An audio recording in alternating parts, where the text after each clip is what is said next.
Hi hello welcome to I V entertainments. Akhanda 2 పై ఆలోచనలు మార్చుకున్న బాలయ్య. నందమూరి బాలకృష్ణ, అనిల్ రావిపూడిల కాంబినేషన్ లో మొదలైన మూవీ షూటింగ్ చాలా వేగంగా జరుగుతోంది.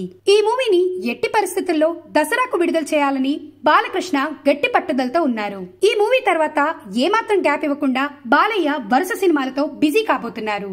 ఈ పరిస్థితుల్లో బాలయ్య, బోయపాటిల మధ్య ఒక పొలిటికల్ స్టోరీ లైనప్ తో సినిమా రాబోతోందని వార్తలు హల్చల్ చేస్తున్నాయి. ఈ స్టోరీ లైన్ బాలయ్యకు నచ్చడంతో ఈ కథను డెవలప్ చేయమని చెప్పినట్లు తెలుస్తోంది.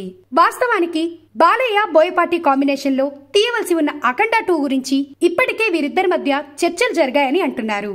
అయితే వచ్చే ఏడాది ఆంధ్రప్రదేశ్ లో ఎన్నికల సంవత్సరం కావడంతో పాటు తిరిగి తెలుగుదేశం బౌన్స్ బ్యాక్ అవుతున్న లేటెస్ట్ రాజకీయ పరిస్థితుల్లో అఖండ 2 కంటే ఒక పొలిటికల్ మూవీ చేయడంతో తన ఇమేజ్ కి, అదే విధంగా తెలుగుదేశం పార్టీకి ఎంతో ఉపయోగపడుతుందని బాలయ్య భావించడంతో ప్రస్తుతానికి అఖండ 2 ఆలోచనలను పక్కన పెట్టినట్లు తెలుస్తోంది. ఇటువంటి మరెన్నో అప్డేట్స్ కోసం please like, share, comment and subscribe to I V entertainments.